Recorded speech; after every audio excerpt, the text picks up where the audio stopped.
Hello students, welcome back to the third lecture of heat transfer, जहाँ पे हम लोग कवर करने वाले रेडिएशन। अपने दो लेक्चर में हमने कंडक्शन पढ़ लिया और कन्वेक्शन में वही आता है जो बेसिक मैंने पहला लेक्चर में बताया, बस उसके अलावा उसे कुछ भी नहीं आता, इवन वो भी नहीं आता है क्योंकि वो अपने सिलेबस में है ही नहीं।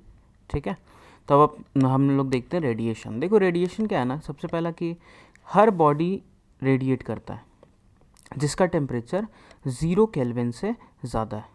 ठीक है, तो 0 केल्विन से ज़्यादा टेम्परेचर वाला दुनिया का सारा बॉडी, तो दुनिया का सारा बॉडी का टेम्परेचर तो 0 केल्विन से ज़्यादा ही है। इसका मतलब हर बॉडी जो है वो रेडिएट कर रहा है। रेडिएशन वो एनर्जी है एक तरीके का, वो हीट एनर्जी। ठीक है, जितना ज़्यादा टेम्परेचर उतना ज़्यादा उससे रेडिएशन होगा। अब इसके आसपास का जितना बॉडी है वो इस हीट को एब्जॉर्ब कर रहा है। तो सबसे यही हो रहा है, जैसे मान लो दो बॉडी अगर मैं यहाँ पे रखूँ तो इसके टेम्परेचर के कारण ये क्या कर रहा है, हीट को रिलीज़ कर रहा है, और इसके टेम्परेचर के कारण ये रिलीज़ कर रहा है। अब इसका कुछ हीट ये एब्जॉर्ब कर रहा है, इसका कुछ हीट ये एब्जॉर्ब कर रहा है। तो रेडिएशन भी हो रहा है, एब्जॉर्प्शन भी हो रहा है एक ही टाइम पे। ठीक है, तो चलो इसको थोड़ा सा पढ़ते हैं कि अपने को आखिर इसमें क्या क्या कवर करना है। तो पहले ये लिखते जाओ कि any body which temperature is greater than 0 kelvin radiates energy. ठीक है, और ये जो रेडिएशन होता है ना, ये इलेक्ट्रोमैग्नेटिक वेव के फॉर्म में होता है। इलेक्ट्रोमैग्नेटिक रेडिएशन मतलब उसमें इलेक्ट्रिक फील्ड भी रहता है और मैग्नेटिक फील्ड भी रहता है। ठीक है, so this is in the form of electromagnetic radiations. देखो यहाँ पे मैं एक सिंपल सा चीज़ बनाया और इसको मैं अभी एक अच्छे से एग्जांपल से समझाऊंगा भी, तो इस चीज़ को बस ध्यान से देखो। एक बॉडी है जिसका टेम्परेचर है T0 और Ts जो है वो सराउंडिंग का टेम्परेचर है। तो क्या होगा, ये खुद के टेम्परेचर के कारण हीट को रेडिएट कर रहा होगा ऐसा, और सराउंडिंग का टेम्परेचर के कारण ये हीट को एब्जॉर्ब कर रहा होगा। सराउंडिंग में कुछ भी हो सकता है, आसपास दीवार है, दरवाज़ा हो गया, खिड़की हो गया, या आसपास कुछ भी रखा हुआ है, तो उसके कारण जो उनसे जो हीट निकल रहा है वो ये बॉडी एब्जॉर्ब कर रहा होगा और खुद के टेम्परेचर के कारण ये रिलीज़ कर रहा होगा। तो ना यहाँ पे ना देखो, यहाँ पे मैं साफ साफ लिख दिया हूँ कि due to T0 that is its own temperature it is radiating heat, due to Ts that is surrounding temperature it is absorbing heat. अब ना अगर T0 ज़्यादा है तो T0 का इफेक्ट भी तो ज़्यादा होगा। तो क्या होगा, T0 का इफेक्ट क्या है, एनर्जी को रेडिएट करना। तो अगर ये एनर्जी रेडिएट ज़्यादा करेगा ना, तो क्या होगा, क्या इमेजिन कर सकते हो कि इसका टेम्परेचर ना होगा। जैसे मैं फिर से समझाता हूँ, यहाँ पे इसके कारण ये एनर्जी रेडिएट कर रहा है और Ts के कारण एब्जॉर्ब कर रहा है। अब सोचो जितना एनर्जी ये रेडिएट करे उतना ही एब्जॉर्ब कर ले, तो नेट तो इसका हीट लॉस हुआ ही नहीं, जितना ये दिया उतना ही ले लिया, तो इसका टेम्परेचर सेम रहेगा। लेकिन अगर इस बॉडी का टेम्परेचर ज़्यादा है ना, तो ये जो हीट रिलीज़ करेगा वो ज़्यादा होगा एज़ कम्पेयर टू जो हीट ये एब्जॉर्ब करेगा। तो नेट इस बॉडी का क्या होगा, हीट का लॉस होगा, लॉस ऑफ हीट। और लॉस ऑफ हीट से क्या होगा, जैसे इस बॉडी से अगर हीट निकलेगा तो इसका टेम्परेचर जो होगा वो डिक्रीज़ होने लग जाएगा। ठीक है, और उल्टा केस सोचो कि सराउंडिंग का टेम्परेचर अगर ज़्यादा है तो सराउंडिंग इस पे जो रेडिएशन करेगा वो ज़्यादा करेगा, तो इससे ज़्यादा एब्जॉर्ब करवाएगा सराउंडिंग, और ये खुद के टेम्परेचर के कारण जो रेडिएट करेगा वो कम हो जाएगा। तो ओवरऑल ये एब्जॉर्ब ज़्यादा कर लिया और रेडिएट कम किया, तो नेट क्या हो जाएगा, हीट गेन हो जाएगा। नेट क्या हो जाएगा, हीट गेन। अब किसी बॉडी में अगर नेट हीट उसको मिलते जा रहा है तो उसका टेम्परेचर क्या हो जाएगा, बढ़ जाएगा।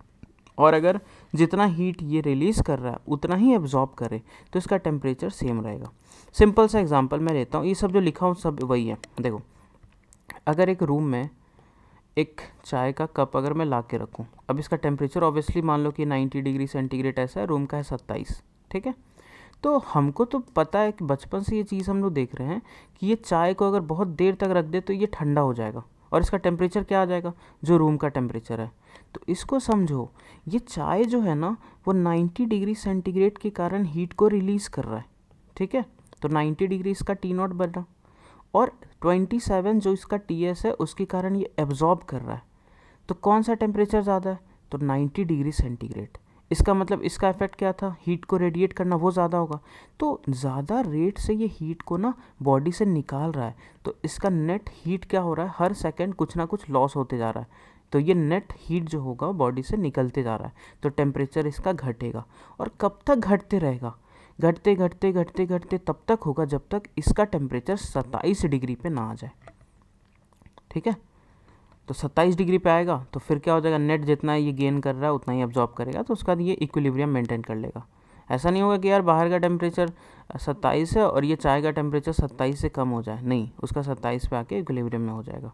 और ये चीज़ का ग्राफ हम लोग न्यूटन्स लॉ ऑफ कूलिंग में देखेंगे कि आखिर वो जो ग्राफ घटता है क्या वो 90 से 80 जो होगा उसमें जितना टी टाइम लगा क्या उतना ही टाइम 80 से 70 होने में लगेगा, क्या उतना ही टाइम 70 से 60 होने में लगेगा।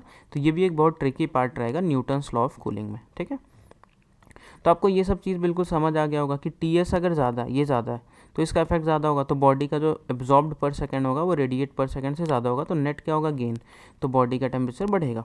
और एक और एग्जांपल ले लो, जैसे मान लो कि यहाँ पे ना रूम में एक ग्लास में कोल्ड ड्रिंक ले आओ। कोल्ड ड्रिंक का टेम्परेचर क्या होता है, कम होता है, मान लो 2 डिग्री सेंटीग्रेड पे, और रूम का है 27 डिग्री सेंटीग्रेड। क्या होगा, धीरे धीरे कोल्ड ड्रिंक गर्म हो जाएगा, कब तक, 27 तक, ठीक है। इसमें क्या हुआ, इसका टेम्परेचर कम है, तो ये जो हीट रिलीज़ कर रहा है वो कम है, और 27 वाला बहुत ज़्यादा इसमें हीट क्या कर दे रहा है, एब्जॉर्ब करवा दे रहा है, तो ये एब्जॉर्ब इसका नेट ज़्यादा हो जा रहा है, तो ये नेट हीट गेन कर लिया, तो इसका टेम्परेचर बढ़ जाएगा। तो यहाँ पे भी वही है कि बॉडी का टेम्परेचर ज़्यादा, तो इसका एग्जांपल ले लो, टी एग्जांपल, ठीक है, जिसमें जो टी नॉट होता है वो टी का होता है, और जो ये वाला इसमें कोल्ड ड्रिंक एग्जांपल, ये आप किसी को भी आसानी से समझा सकते हो। और लास्ट वाला ये तो अपना हर बॉडी, जैसे अपने रूम में देखो, तुम्हारे जहाँ पे बैठ के तुम पढ़ रहे होगे, अपने पेन को देख लो, पेन का जो टेम्परेचर है ये 27 डिग्री और रूम का भी 27, तो पेन से जो रेडिएट हो रहा है वही रूम इसको एब्जॉर्ब करवा दे रहा है, तो नेट हीट क्या हो जा रहा है, बराबर, तो नो लॉस और गेन, तो टेम्परेचर विल रिमेन सेम। ये अपना बेसिक एक आइडिया लगा रेडिएशन का टेम्परेचर के साथ। अब आगे बढ़ते हैं। अब इसमें अपने को ना 5 टर्म याद रखना, और 5 मैं इस पेज में लिखा हूँ, तो ठीक है, आप धीरे धीरे लिखना। ये एक small A, small R, small T, capital E, small E, ठीक है। तो एक एक करके पढ़ते हैं। ये तीनों तो बहुत ही आसान है, मतलब आसान तो सारा ही रहेगा, लेकिन ये तीनों को याद करना ये बहुत ही आसान है। जस्ट अ मिनट,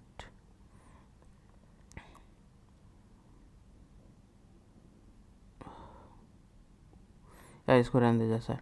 जैसे मान लो अब ये एक बॉडी है, ठीक है, ये कुछ इंसिडेंट हुआ। अब ये जो इंसिडेंट है ये कौन करवाएगा, तो it is due to surrounding. ये क्यू आई जो है, क्यू आई जिसका अभी हम लोग बात कर रहे थे ना, जो उसके उस पर पड़ेगा, it is due to surrounding temperature, surrounding temperature, ठीक है। अब इस पे जो हीट आया वो क्यू आई आया। अब इसका ना इस हीट का 3 चीज़ होगा, कुछ तो ये रिफ्लेक्ट कर देगा, ठीक है, कुछ एब्जॉर्ब कर लेगा, और कुछ ये ट्रांसमिट करेगा, जो बॉडी के अंदर से होकर दूसरा साइड से निकल जाएगा, ठीक है। तो कितना फ्रैक्शन ये एब्जॉर्ब किया उसी को बोलते हैं एब्जॉर्प्टिविटी।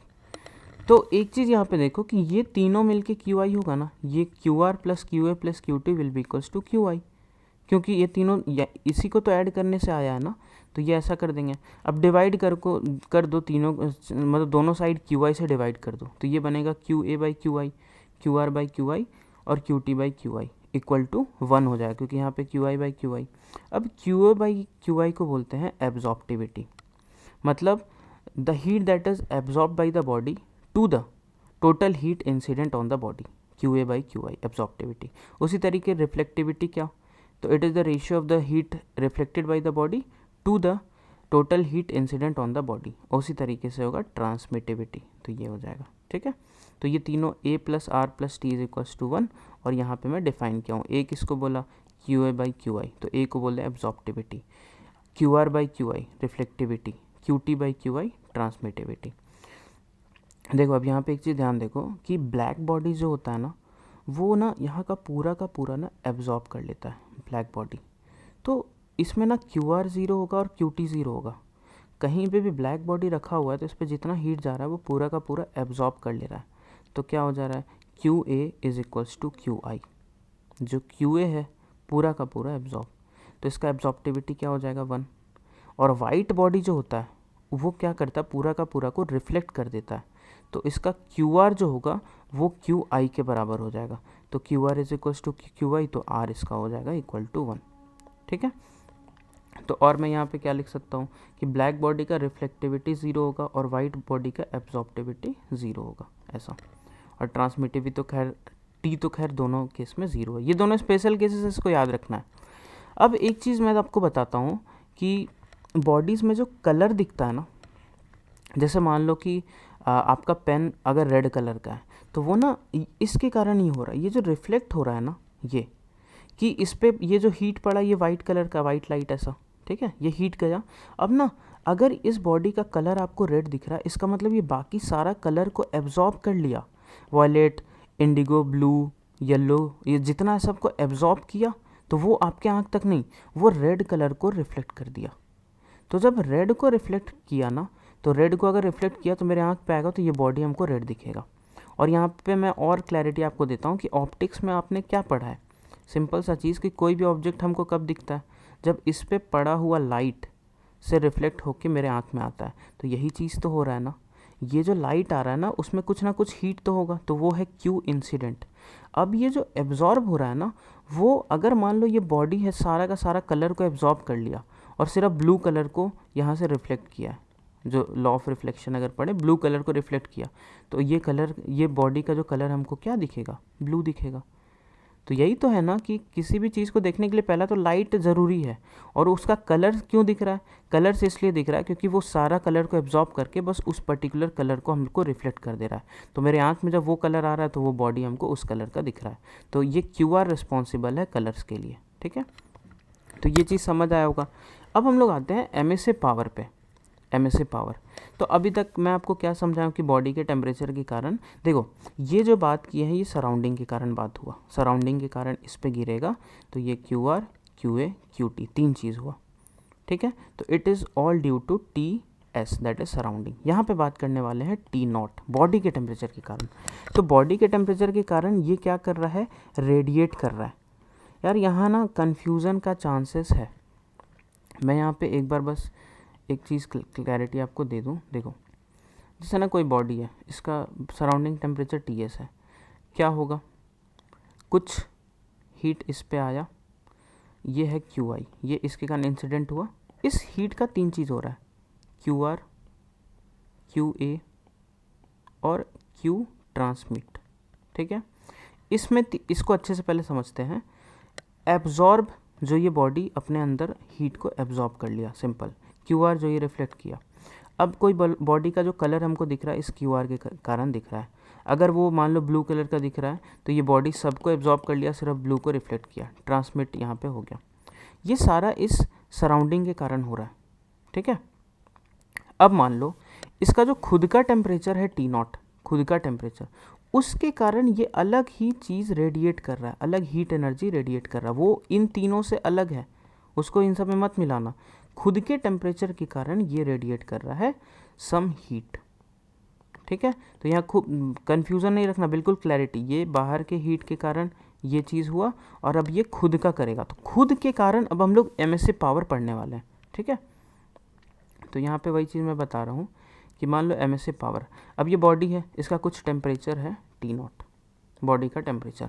अब ये खुद के टेम्परेचर के कारण हीट को रेडिएट करेगा ना, तो इसके 1 मीटर स्क्वायर से जो हीट रेडिएट होगा पर सेकेंड, मतलब सिंपल सा चीज़ है कि एक एरिया मान लो 1 मीटर स्क्वायर उस बॉडी में, सरफेस एरिया 1 मीटर स्क्वायर का, उससे हर सेकेंड जो हीट निकल रहा होगा ना, जो ये रेडिएट कर रहा होगा due to its own temperature, that is MSA power, ठीक है। तो heat radiated per second from this area is called MSA power. तो MSA power simple, heat radiated by the body at temperature T per unit area per unit time. तो MSA power का unit क्या होगा, heat energy का हो जाएगा एक तरीके का Q, मतलब जूल है ये, joule divided by area metre square और टाइम का पर सेकेंड। तो ये है अपना MSA पावर। तो आई होप कि बिल्कुल क्लैरिटी आ रहा होगा इस चीज़ में। किसी को मिक्स मत कर देना कि सर यहाँ से जो हीट निकला, क्या ये हीट और ये QR ये तो एक ही चीज़ है कि बॉडी से निकल रहा है। अरे ये QR जो इंसिडेंट हुआ उसको रिफ्लेक्ट किया कुछ पार्ट, और यहाँ जो हीट का मैं बात कर रहा हूँ वो खुद के टेम्परेचर के कारण निकल रहा है। तो खुद के टेम्परेचर के कारण जो इसका 1 मीटर स्क्वायर से जो निकलेगा, ठीक है, 1 मीटर स्क्वायर से जो हर सेकेंड निकलेगा, दैट इज़ MSA पावर, ठीक है। अब आते हैं एमिसिविटी। एमिसिविटी क्या टर्म है कि सिंपल ये एक रेशियो है, MSA पावर का रेशियो है। तो MSA power of normal body divided by MSA power of black body, ठीक है। तो ई जो होगा that is emissive power of normal body divided by emissive power of black body, this is emissivity. और एक और चीज़ अब यहाँ पे आप याद कर लो कि क्रिचॉप्स का एक लॉ आया था जिससे उन्होंने प्रूफ किया था कि ई और ए किसी बॉडी का बराबर होता है, मतलब इमिसिविटी और एब्जॉर्प्टिविटी किसी भी बॉडी का दोनों बराबर होता है। तो जैसे मान लो कि जो ब्लैक बॉडी का एब्जॉर्प्टिविटी ए है, तो ब्लैक बॉडी का एमिसिविटी भी 1 के बराबर होगा। वाइट बॉडी का रिफ्लेक्टिविटी 1 है और एब्जॉर्प्टिविटी 0 है, तो वाइट बॉडी का एमिसिविटी भी 0 होगा, ठीक है। तो emissivity simple emissive power of normal body divided by emissive power of black body. तो सिंपल इसको मैं यहाँ पे थोड़ा सा एक्सप्लेन कर देता हूँ कि जैसे मान लो एक मेरे पास नॉर्मल बॉडी है और एक ब्लैक बॉडी है। ब्लैक बॉडी में मैं यहाँ पे बता चुका हूँ क्या है, ठीक है। यह है ब्लैक बॉडी एक ही टेम्परेचर पे। अब इसका 1 मीटर स्क्वायर लिए, इसका 1 मीटर स्क्वायर, यहाँ से कुछ हीट निकला that is Q1 her second यहाँ से जो निकल रहा है 1 मीटर स्क्वायर से, तो इसका एमिसिव पावर हो जाएगा Q1। और इससे जो हीट निकल रहा है हर सेकेंड दैट इज़ Q2, तो ये हो जाएगा ब्लैक बॉडी का एमिसिव पावर। तो ये रेशियो क्या आ जाएगा Q1/Q2, ठीक है। आई होप समझ आ गया होगा। नॉर्मल बॉडी का emissive power divided by black body का but at the same temperature. Okay आगे बढ़ते हैं। अब स्टेफेंस लॉ जो था वो एक्चुअल में वैल्यूज़ का बात किया था, मतलब वैल्यूज़ का ये बात किए थे। अभी तक तो हम लोग क्या बात करें कि यार इतने हीट से ये होगा, ये हीट से ये होगा, लेकिन अब वैल्यू क्या होगा। तो देखो हम तुमको अभी क्या क्या बताएं, टीबी, अब ये बॉडी का टेम्परेचर जिसको अभी तक हम लोग T0 बोलते आ रहे हैं, अभी भी तुम यहाँ पे भी T0 लिख सकते हो बट लिखना मत क्योंकि टीबी ज़्यादा सही लगता है, दैट इज़ बॉडी का टेम्परेचर। टीएस जो है वो सराउंडिंग का है। टीबी के कारण क्या होगा, इसके खुद के कारण यहाँ से हीट बाहर आएगा और टीएस के कारण ये एब्जॉर्ब करेगा, ठीक है। तो 2-3 चीज़ यहाँ देखो कि dQ/dt जो रेडिएट ये कर रहा होगा अपने कारण जो रेडिएट करेगा वो इसके बॉडी के ना 4th पावर के प्रोपोर्शनल होता है। मतलब अगर बॉडी के पावर को हम डबल करते हैं ना तो ये 16 गुना इसका रेडिएशन पावर बढ़ जाता है। तो पहला ये सारा एक्सपेरिमेंट से बना लॉ है, मतलब he must have done some experiment, ठीक है। तो ये TB पावर 4 होता है। दूसरा जितना ज़्यादा एरिया रहेगा, अब एरिया पे कैसे, जैसे मान लो ना ये बहुत ही सिंपल से एग्जांपल से मैं आपको समझा सकता हूँ। चाय है, ठीक है। आप देखते होगे ना कि अभी खैर तो हर कोई चाय कप में पीता है, लेकिन पुराना ज़माना में ना इसको प्लेट में गिरा लेते थे लोग। तो प्लेट में गिराने से क्या होता था ना, इसका जो सरफेस एरिया जो सराउंडिंग के साथ टच में है वो बढ़ गया, तो ये जल्दी जल्दी अपना हीट, क्योंकि ज़्यादा एरिया से हीट निकाल रहा है, तो ये ना टेम्परेचर इसका जल्दी ठंड, मतलब टेम्परेचर बहुत जल्दी कम हो जाएगा, तो ये ठंडा जल्दी हो जाता था। और यहाँ पे इसको कम एरिया मिला हुआ है, तो कितना भी हीट निकाले तेज़ी में, लेकिन एरिया तो कम है ना, तो इसको ठंडा होने में ना थोड़ा टाइम ज़्यादा लगेगा। ठंडा तो दोनों केस में होगा लेकिन टाइम इसमें कम लगेगा, ठीक है। और वही चाय को पकड़ के तुम पूरा फ्लोर पे गिरा दो, मतलब पूरा फ्लोर पे ऐसा तुम चाय गिरा दो, तुम देखना 2 से 3 सेकंड तो नहीं, 10 सेकंड में वो चाय वहाँ पे ठंडा हो जाए, क्योंकि बहुत ज़्यादा एरिया मिल गया, तो तुरंत इसका हीट जो होगा सराउंडिंग में जाके ये तुरंत ठंडा हो जाएगा। तो एरिया पे भी डिपेंड कर रहा है कितना एरिया हम उसको कांटेक्ट में रखें सराउंडिंग से, ठीक है। और जो dQ/dt रेडिएटेड है वो उसका एमिसिव पावर जितना ज़्यादा, मतलब उसका एमिट करने का कैपेबिलिटी उतना ज़्यादा, इसका मतलब रेडिएट करने का कैपेबिलिटी उतना ज़्यादा। तो इन तीनों को अगर हम मिला दे तो E के भी प्रोपोर्शनल है A के और TB पावर 4, तो ये आ जाएगा। अब यहाँ पे dQ/dt ये जो प्रोपोर्शनल इसको हटाते हैं तो एक सिग्मा आता है, that is Stephens constant. Okay, तो ये जो आया ना, ये बॉडी का पर सेकेंड जो हीट ये रेडिएट कर रहा है, ठीक है। तो जो ये एब्जॉर्ब करेगा ना उसका भी सेम तरीके का आएगा, देखो। और एब्जॉर्ब वाला जो रहेगा वो सराउंडिंग के पावर 4 पे रहेगा। एब्जॉर्ब वाला रहेगा वो भी एरिया पे डिपेंड करेगा, वो जितना ज़्यादा एरिया उतना हीट वो एब्जॉर्ब कर रहा होगा। एब्जॉर्ब वाला प्रोपोर्शनल होगा एब्जॉर्प्टिविटी पे, तो एब्जॉर्ब वाले का जो केस आ जाएगा वो आ जाएगा। यहाँ पे भी स्टेफेंस कांस्टेंट ही आया, तो सिग्मा ए यहाँ पे एरिया है और TS पावर 4, ठीक है। अब तुम सोचो कि dQ/dt जो ये रेडिएट कर रहा है पर सेकेंड वो इतना आया, और यहाँ सिग्मा पे पहले बात करते हैं। सिग्मा थोड़ा सा इंपॉर्टेंट यहाँ पे चीज़ है। तो सिग्मा जो है ना वो क्या है, dQ/dt divided by EA T⁴ ये आएगा। dQ/dt क्या है, जूल पर सेकेंड, तो इसको हम लिख रहे हैं वॉट, मतलब एक तरीके का पावर है। एमिसिविटी क्या है, दो सेम चीज़ का रेशियो है, एमिसिव पावर का रेशियो था, तो ये हो जाएगा यूनिटलेस। ए जो है वो area that is metre square, T temperature तो केल्विन पावर 4, ठीक है। तो इसका यूनिट हो जाएगा what per metre square kelvin power 4, ठीक है। और इसका यूनिट जो हो मतलब इसका वैल्यू जो होगा वो कैसे याद रखना, देखो 5, 6, 7, 8, तो 5.67 इंटू 10⁻⁻8 ऐसे 5, 6, 7, 8, ठीक है। Watt per metre square kelvin power 4, this is the unit of Stefan's constant and this is the value of Stefan's constant. कई बार इसका डायमेंशन डायरेक्ट एग्जाम में आता है। मेरे को याद है जब मैं एक मतलब एंट्रेंस एग्ज़ाम दिया था झारखंड कंबाइंड, वहाँ पे जैसे स्टेट का जो होता है, तो उसमें ये डायरेक्ट आया था और इसका डायमेंशन पूछा था। तो अगर आपको यहाँ पावर का पता है, लेंथ का पता है, टेम्परेचर, तो तुरंत ये निकल जाएगा, ठीक है, सिग्मा का। अब यहाँ तक तो बात कर लिए। अब ये देखो, ये रेडिएट कर रहा है, ये एब्जॉर्ब कर रहा है, और इस क्रिचॉफ्स लॉ ने मेरे को क्या बोला कि A is equals to E है, तो यहाँ पे मैं E रख देता हूँ। तो नेट हीट जो लॉस होगा वो क्या हो जाएगा, जैसे मान लो ये जो है 100 जूल पर सेकंड रेडिएट किया और इधर से 70 जूल पर सेकंड एब्जॉर्ब किया, तो नेट क्या हुआ, लॉस हुआ कितना, 30 का। तो उसको मैं कैसे लिखूंगा, dQ/dt radiated minus dQ/dt absorb. तो dQ/dt देखो नेट हीट लॉस जो आ रहा है वो dQ/dt radiated minus dQ/dt absorb. तो रेडिएटेड को ये पुट कर दो सिग्मा EA TB/4 माइनस इसको पुट कर दो सिग्मा EA TS/4। अब हम यहाँ पे E कैसे लिए, ये तो यहाँ A है क्योंकि क्रिचॉफ्स लॉ के मतलब अकॉर्डिंग दोनों बराबर है। अब इसमें कांस्टेंट ले लो सिग्मा EA, तो यह आ जाएगा बॉडी का temperature power 4 minus surrounding power temperature power 4। याद रखना इसको केल्विन में लेना, डिग्री में पुट मत कर देना। सिग्मा का वैल्यू तुमको पता है, ये E तुमको क्वेश्चन में गिवन होगा। अगर ब्लैक बॉडी लिख दिया तो E को 1 ले लेना दिया है। अगर यहाँ पे मान लो, जैसे मान लो ऐसा दे दिया कि स्फीयर है, तो स्फीयर का सरफेस एरिया, यहाँ से तो हीट निकलेगा तो सरफेस एरिया तुम ले लेना। तो ये dQ/dt जो है ये नेट है, ठीक है, जो वो नेट हीट लॉस कर रहा होगा। तो इसी लॉस के कारण उसका टेम्परेचर जो होगा घटेगा, जो हम लोग कल देखेंगे न्यूटन्स लॉ ऑफ कूलिंग में। चलो इस पर पहले कुछ क्वेश्चन करते हैं, ठीक है। जैसे मान लो किसी बॉडी का टेम्परेचर है 327 डिग्री सेंटीग्रेड और E जो है वो हाफ है एमिसिविटी, और बाहर का टेम्परेचर है 27 डिग्री। तो हमको dQ/dt ये कितना रेडिएट कर रहा है वो निकालना है, ये कितना एब्जॉर्ब कर रहा है वो लिखना है, और नेट क्या होगा वो लिखना है। तो नेट होगा क्या, देखो बॉडी का टेम्परेचर ज़्यादा है तो नेट इसका पक्का लॉस हो रहा होगा, इतना तो समझ आ रहा है। और जनरली मैक्सिमम केसेस में ना बॉडी का टेम्परेचर ज़्यादा ही देगा, हम लोग कूलिंग का क्वेश्चन बहुत ज़्यादा करते हैं, ठीक है, इसलिए आप net heat loss maximum cases में देखोगे।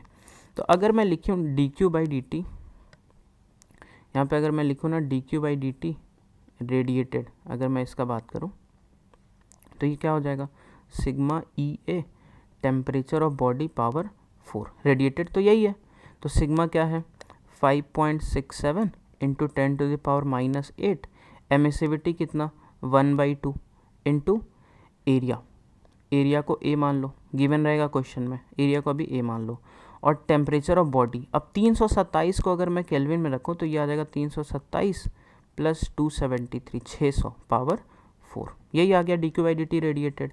dQ/dt जो ये एब्जॉर्ब कर रहा होगा वो क्या होगा, sigma EA temperature of surrounding power 4, तो सिग्मा है 5.67 इंटू 10⁸ इंटू एमिसिविटी है हाफ इंटू एरिया A। अब सराउंडिंग का टेम्परेचर है 27, तो 27 प्लस 273 पावर 4। अब नेट अगर मेरे को लिखना है dQ/dt नेट, तो मैं पहला वाला माइनस दूसरा वाला करूँगा, तो ये क्या आ जाएगा, sigma EA 5.67 into 10⁻⁻8 into half into area A, और ये आ जाएगा 600 पावर 4 माइनस 300 पावर 4। तो इसको सॉल्व कर लेंगे। और अच्छा, इसका एक चीज़ और ध्यान रखना, इसका यूनिट हीट पर सेकेंड मतलब जूल पर सेकेंड, तो ये जो यूनिट आएगा ये वॉट में हम लोग लिखते हैं इसको, ठीक है। अब यहाँ पे कुछ स्टेफेंस लॉ पे हम लोग चीज़ें याद रखें, क्योंकि डायरेक्ट क्वेश्चन JEE मेंस में ये सब चीज़ से आता है। dQ/dt जो नेट होता है ना उसको हम लोग रेडिएशन पावर बोलते हैं, मतलब वो जो रेडिएट कर रहा है एक तरीके का नेट जो आ रहा है, ठीक है। तो ये क्या है, sigma EA TB/4 minus TS/4, sigma EA जो भी आया, इसको अगर हमें कांस्टेंट बोल दे तो इसको हम K लिख दे रहे हैं, कुछ भी हम नया नहीं कर रहे हैं। dQ/dt क्योंकि ये है तो जूल पर सेकेंड, तो जूल पर सेकेंड एक पावर ही तो होता है ना, एनर्जी पर यूनिट टाइम, तो रेडिएशन पावर का अपना ये फॉर्मूला है। कई बार तुमको क्या करना रहेगा ना, सराउंडिंग के टेम्परेचर को नेग्लेक्ट कर देना पड़ेगा बॉडी के टेम्परेचर के सामने। जैसे सन का बात करें, अब सन का टेम्परेचर तो बहुत ज़्यादा है, तो उसके सामने कुछ भी सराउंडिंग है तो उसका पावर 4 सन के पावर के 4 के सामने नेग्लेक्ट हो जाएगा, ठीक है। तो रेडिएशन पावर पे जो क्वेश्चन आता है वो मैं यहाँ पे दिखाता हूँ। Points to remember, black body emissivity 1, spherical body area 4πr², radiation power proportional रहेगा क्योंकि ये कांस्टेंट है, TB power 4 minus TS power 4, sun we assume black body, तो E को 1 लेना है और साथ में टेम्परेचर ऑफ बॉडी जो रहेगा, मतलब सन का टेम्परेचर, सन को ही अगर मैं बॉडी मान लूँ तो उसका टेम्परेचर सराउंडिंग से तो बहुत ज़्यादा बड़ा है, ठीक है। तो ये चीज़ नेगलेक्ट कर दूँ तो रेडिएशन पावर क्या आ जाएगा, सिग्मा E8 TB पावर 4, तो TS power 4 is neglected in, तो यहाँ पे मैं क्या लिख सकता हूँ, radiation power proportional to temperature of body power 4। तो यहाँ पे ऐसा क्वेश्चन डायरेक्ट आता है, अगर हम इसको डबल कर दें तो ये 16 गुना बढ़ जाता है क्योंकि पावर 4 पे है, ठीक है। तो ये चीज़ लिख लो, ये बहुत इंपॉर्टेंट है, बहुत क्वेश्चन में आपको हेल्प करने वाला है ये पॉइंट्स। कब सराउंडिंग को नेगलेक्ट करना है, जनरली सन के केस में, सन के केस में E को 1 लेना है, स्फेरिकल बॉडी का एरिया ये लेना है और ये रेडिएशन पावर है, ठीक है। तो एक क्वेश्चन हम लोग करते हैं इसमें आपको क्या करना है कि जब इसका टेम्परेचर 727 था तो रेडिएशन पावर आया था 60 वाट इसका, इसी बॉडी का टेम्परेचर जब मैं 1227 कर दूं तो रेडिएशन पावर क्या होगा। तो अभी मैं आपको क्या बताऊं कि रेडिएशन पावर जो है वो कांस्टेंट इनटू बॉडी का टेम्परेचर पावर 4, और यहाँ सराउंडिंग का देखो, सराउंडिंग ना इस बार 227 और ये 727 है, तो सराउंडिंग नेगलेक्ट नहीं होगा, बहुत ज़्यादा छोटा तो नहीं है उसके सामने, ठीक है। छोटा कब, जैसे मान लो सन का यार 1 लाख केल्विन मान लो ऐसा है टेम्परेचर, कुछ ऐसा 1 लाख, उसके सामने यार इधर का टेम्परेचर मान लो 100 या 500 केल्विन है, तो यार ये तो बहुत ज़्यादा छोटा हो गया ना 1 लाख के सामने, उसका पावर 4 इसका पावर 4 में तो बहुत डिफरेंस आएगा, तो वहाँ पर नेगलेक्ट करेंगे। तो ये आ जाएगा के बॉडी का टेम्परेचर 727 को केल्विन में कन्वर्ट करो तो ये आ जाएगा 1000 पावर 4 माइनस सराउंडिंग का 227 मतलब 500 पावर 4 ऐसा, और ये रेडिएशन पावर दिया हुआ है 60, इक्वेशन 1। दूसरा केस में जो रेडिएशन पावर होगा वो होगा के इंटू बॉडी का टेम्परेचर है 1227 है, इसका मतलब उसमें 273 जोड़ेंगे तो ये जो होगा वो हो जाएगा 1500 केल्विन, तो 1500 पावर 4 माइनस सराउंडिंग तो वही है तो 500 पावर 4, इक्वेशन 2, इन दोनों को कर दो डिवाइड।